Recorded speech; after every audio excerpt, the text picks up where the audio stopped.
This episode has been brought to you in part by the Azrieli Music Prizes, celebrating 10 years of promoting excellence in music composition. Come experience the musical imaginations of AMP's 4 extraordinary 2024 laureates.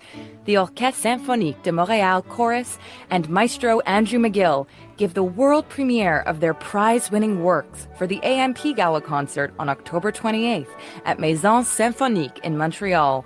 Learn more at azrielifoundation.org/AMP.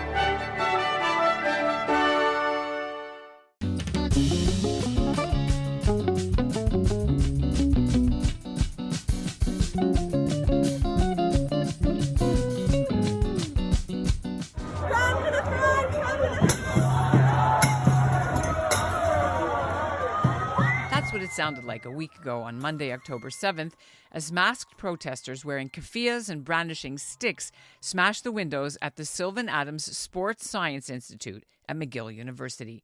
The facade was also dabbed with paint, and it's not the first time it's been attacked.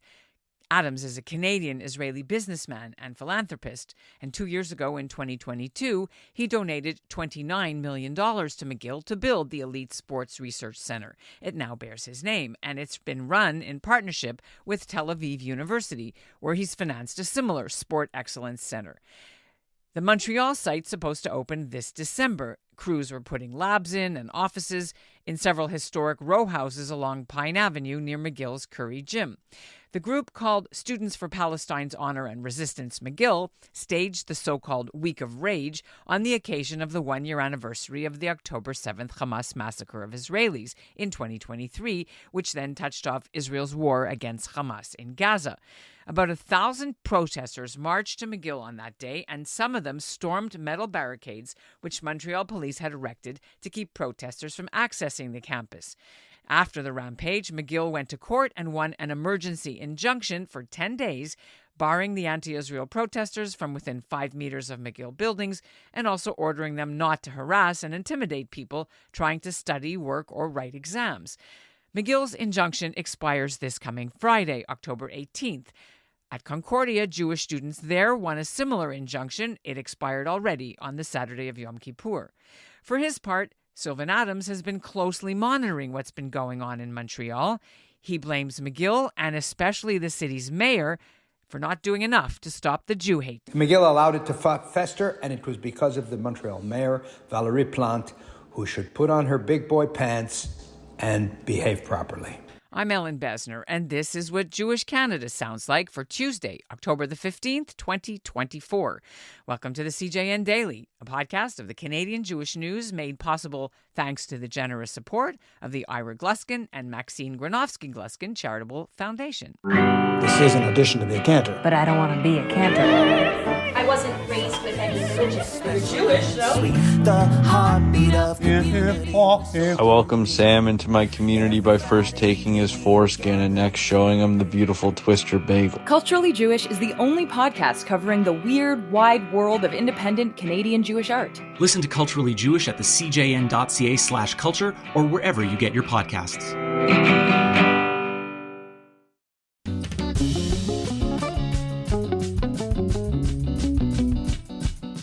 Although Sylvan Adams moved to Israel nearly 10 years ago and was just named one of Israel's most influential people by the Jerusalem Post, he comes back to Canada frequently, and he's invested heavily in the Jewish community's schools and sports centers in Canada and also in Israel, and velodromes too, that's cycling tracks. Adams has been keeping a close eye on campus protests in Montreal since October 7th. He cannot get his money back from McGill. He's now focusing his philanthropy elsewhere. He recently pledged $100 million to Ben Gurion University to help rebuild Israel's south. In a written statement to the CJN about the McGill building being vandalized, Adams slammed the protesters. He called them, quote, ignorant, anti-Semitic bigots who he said have contempt for Canadian laws and norms of decency and despise the society that gave them the freedom to protest. And he blames the city's mayor for equivocating on enforcement of laws when it comes to the Jewish minority, unquote. Sylvan Adams was in Montreal just before October 7th to watch his Israel Premier Tech cycling team compete in 2 important Grand Prix races, and he joined me for an interview which took place before the recent vandalism happened. And this time we speak to you in Montreal after you were here for your bicycling team's Montreal, Quebec Giro, I guess, tour. You've been monitoring what's been happening in Montreal. I've been closely monitoring. I'm one of the largest donors ever to McGill University, and I have a very close relationship with the McGill principal, Deep Saini, and I was utterly appalled by what took place on the front lawn of McGill University, a private property, and Deep and I, we agree on everything, absolutely everything. He sees the problem, he sees the anti-Semitism, he sees the absolutely unacceptable behavior that if this were a group of let's say anti-LGBTQ, or let's say anti-Black, or any other minority group, they would have lasted 3.5 seconds before the police came and took them down.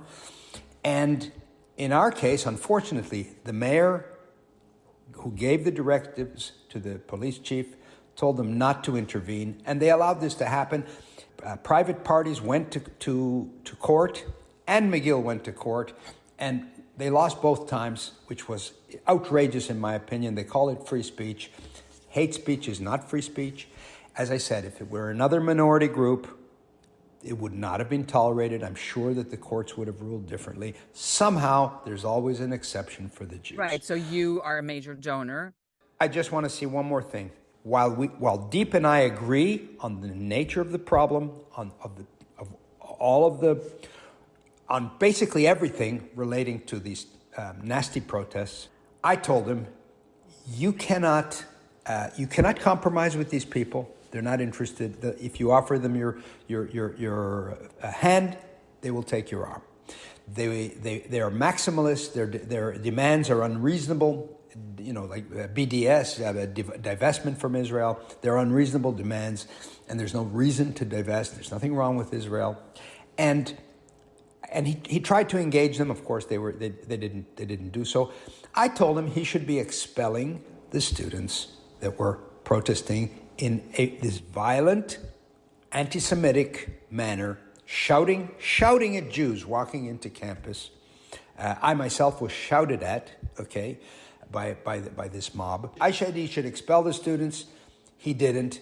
It was a mistake, because if you put on a student's permanent record, or you make it impossible for them to attend university, you'll see how fast these fashionistas, these anti-Semite fashionistas who have adopted the useful idiots of the paid operatives who are actually creating these encampments, and there are paid operatives from Iran, Qatar, and more recently China, who are paying for all this, who are planting people in there. I missed them at the protests when Assad was killing 500,000 of his people. I missed them at the protests of the Chinese abusing their Uyghur population, and I miss them as enslavement takes place in the Sudan, where 6 million people have been displaced. I miss them at all those demonstrations, but against the only Jewish state in the world, here they are. And I go back to what you can do as a major philanthropist. Bill Ackman and some of the other major philanthropists, even the University of Windsor now, they're those who can are withholding or rescinding, I guess would be the word, their major donations. What can people do? Like, what can you do? What are you doing to put your own kind of pressure? Unlike Harvard University, which really needed a house cleaning to get rid of a very morally bankrupt administration based on DEI that had been put in place, this incompetent woman who was running Harvard. I'm not even interested in Harvard anyway. I'm interested in what you're doing at McGill. So what can you do as a philanthropist with your money at McGill, if anything? As I said, by continuing to have these conversations, so that he knows, and I'm not the only one from the Montreal Jewish community who is having, all of the big donors to McGill are having these conversations. And so he knows that the pressure is there. And, if there is a new project that comes up, of course, I'm going to look at it with a very skeptical eye until the problem is resolved.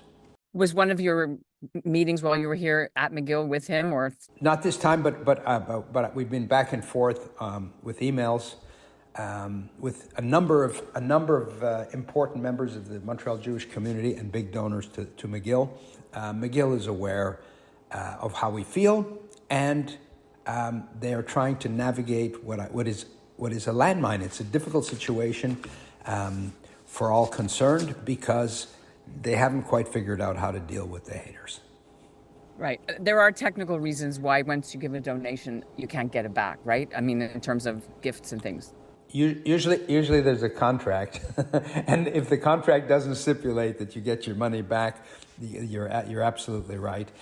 Miles Nadal cannot take his name off of the whatever school he backed at York.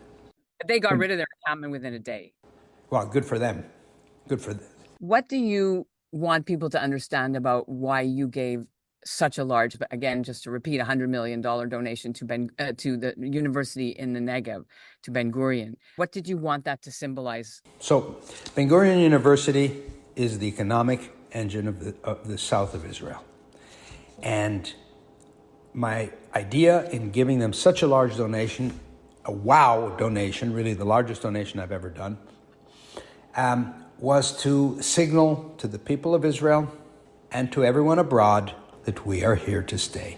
So that we will rebuild our South, we will bring our people back, we need to grow with the population of the South in even greater numbers. And BGU is the economic engine. There's all kinds of initiatives taking place between BGU as well as the Israeli military, which is moving a number of its units to the south. This gave Israelis a morale boost to tell them that we are not giving up, we are resilient, and we will return stronger, better, faster, smarter than ever. How are you able to, or what have you done that you would like to share with us in terms of all this resilience and rebuilding? I mean, yes, $100 million to Ben Gurion and helping people individually, but what else? Because you've been doing big events, Madonna, Messi, all these things, and now the country's at war. I imagine you have a lot more time on your hands. You know, you're so right, because I cannot put on big extravaganza events which are there to draw tourists, to draw eyeballs, to show a different side of Israel. All those things, they have no relevance today when we are at war, when the propaganda war against us is enormous. So you're absolutely right. For now, I've been sidelined. I'm looking forward to the day when, because I call myself the self-appointed ambassador for Israel. I look forward to the day when we are no longer at war, when we've won, when we've achieved our objectives, both in the south and in the north, and possibly with Iran. Because I agree with Naftali Bennett, we're going to need to deal with the head of the snake. He calls it the body of the octopus, and we're only dealing with the legs of the octopus. And we're going to have to deal with Iran. And I only wish the American administration was with us, because I think it's a very big challenge that needs the support of a superpower. And if you notice, Iran is being quiet because there are American battleships in the region. So we will need to deal with it. But once this all blows over, I hope to go back to my former activities and again showcasing Israel to the world, and seeing the true Israel, the normal Israel, the Israel that I know and love, the Israel that I moved to, that is no less tolerant, pluralistic, open, of course, fiercely democratic than my native Canada. I didn't need to move to a country that had lesser qualities. Do you think realistically, though, you mentioned just now, so I'm going to repeat what you said about this anti-Semitism tsunami that Michal Kotler-Wunsch likes to call it. I'm sure you've heard her say it. Is it even feasible for these kind of pro-Israel tourism, entrepreneurial events anymore? I travel a lot, and My projects were never directed at the anti-Semites or the haters or the BDS people. My projects were always directed at the silent majority. The majority of people who are generally apolitical, but if asked a question about the region, which they don't know very much, they don't follow it very closely, but because of the news reporting, and it's been as bad as it can possibly be following October the 7th, would have probably a slightly negative impression of Israel. That said, instinctively, I've had people come to me, outpourings to say, we are with you, for the following reason. They don't like the people. They see them as fanatics, the people who are protesting. They see their behavior, they see their tactics, blocking roads, blocking bridges during rush hour. They're being inconvenienced by these people. They see that they use words like jihad and things that they know are, the talk of terrorism, not the talk of peace. And they see an embattled democracy, which, as I said, they don't know much about us, but instinctively, there is sympathy towards us. So I don't think it's as bad as you're saying. Institutionally, I will agree. I will agree that the international institutions are stacked against us. I will agree that on campuses, there's been a 20 to 30 year campaign with trillions of dollars behind it, mostly funded by Qatar, to infiltrate our campuses, to place anti-Zionist, anti-Semitic, anti-Western values, frankly, anti-America, anti-Western. So we have been infiltrated, and that's a real problem, which is on an institutional, societal basis, but as well on an individual basis as to where you want to send your kids to go to be educated. And so I agree with you on an institutional level. There's a wall of hostility that is an impenetrable wall of hostility. But at the individual level, those people that I call the silent majority, regular people, sports fans, music fans, I believe that generally speaking, there is a sympathy from the silent majority towards us because they are turned off by the repugnant tactics of the haters. Well, I hope that's true. I see a lot of artists, entertainers, sports people on the side of as you call them, haters, but pro-Palestinian, anti-Israel. I mean, even Drake. So I guess you'll have to get Taylor Swift to come visit Israel. I'm with you. I'm with you. We need to get Taylor Swift. And by the way, we need to bring Drake and smarten him up because he can be educated. He's actually Jewish, and he is a guy that we could talk to. So we do need to bring opinion leaders to Israel for them to see the reality. Because you're right, the entertainment, sporting community, more the entertainment community than sports, because the jocks mostly don't have an opinion on this subject, and most of their agents are Jewish, so they're actually somewhat sympathetic. Even LeBron James, who is very controversial at times, he seems to be okay with us. So you're going to ask LeBron James to come to. Listen, it's already on my list of things, on my to-do list, and we need them more than ever because they need to come, they need to learn, and they need to speak out to their millions and millions of fans, of social media fans, to tell them what's really going on. That's your new project. CJN Yes. Gives you the idea of getting LeBron James, Drake, and some of these people to come. You know what? I like where we're going with this, and I have some really good contacts in the entertainment world who have clients in that area. And maybe one of the things I was thinking of doing, it's not going to happen because we're still at war, but what I announced about when I went last January, and we never believed we'd be at war, a year into this thing. But last January, I said, why don't we hold a big concert at Kibbutz Re'im? a big commemorative concert on October the 7th. And my idea was to bring Bono, who was so amazing in the aftermath of October the 7th, when he talked about the young concert goers. They were killed just for being people who love music. And he really spoke out to them. And I thought we could get Bono. I'd like to bring, and I've been in touch with them, believe it or not, Pink Floyd. What? Listen. Wait, really? Listen. Roger Waters was kicked out of Pink Floyd. He's a nutball, Roger Waters, and they can't stand each other. And what he's doing is completely repugnant to the people to the two remaining guys. They're fully retired, and it will be very difficult to get them out of retirement. But I have this fantasy of bringing Bono and Pink Floyd to headline a massive concert. If I can't do it at Reim, we'll do it at Hayarkon Park. Because maybe it'll be easier to do it there, but in commemoration of October the 7th. You mentioned Qatar. The Emir of Qatar was in Ottawa this week having his first state visit with Prime Minister Trudeau. Yes. It's a lot of people shaking their heads about this, since Trudeau himself has not come to Israel. And I want to know, as a Canadian, as you watch the Canadian government pivot away from support, so the UNRWA support, the weapons, and all the statements of condemning and abstaining at the United Nations recently, what can one make of this?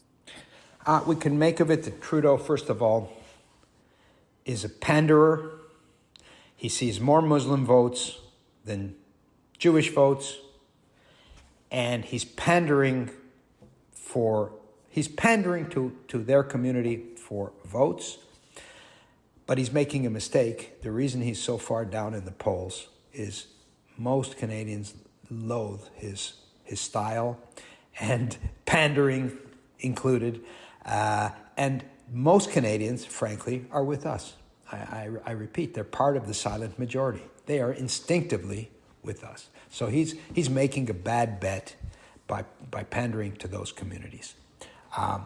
His ideas are morally bankrupt, but I don't think he's a particularly moral politician. He's as I said, he will go where the votes are, and he's behind, and he thinks, or his team thinks, that the way to catch up is to lock in certain communities of voters and let's say that they would otherwise share with the NDP. And I think ultimately he's losing the majority along the way, and hopefully a new prime minister, when we see the end of this one, will take different positions. So I'm not a fan of Trudeau. I normally don't make partisan statements, but these type of decisions that he's making, weak statements. Do you feel that there is still a future for Jewish people who live in Canada after what we're seeing now on the streets? So I think that you reap what you sow, and our immigration policies have not focused on trying to bring populations of people who, like the immigrants of the past, were willing to assimilate and to adopt Canadian values and watch hockey and open businesses and be productive members of and join Canadian society and enrich Canadian society. I think a lot of the immigrant groups that have been brought in, not just in Canada but also in Europe, in France, in the United Kingdom, which are trying to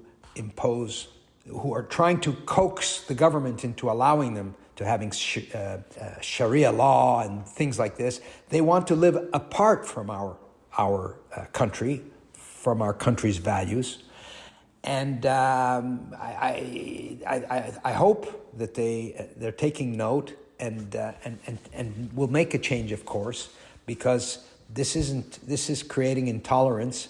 And maybe we need another generation or two so that the children and grandchildren of these immigrant groups ultimately do get absorbed into the Canadian fabric. Otherwise, the country, not just our country, but all Western countries are doomed to if you're going to have people with hateful, totalitarian, apartheid ideas, segregation of peoples within the framework of a country.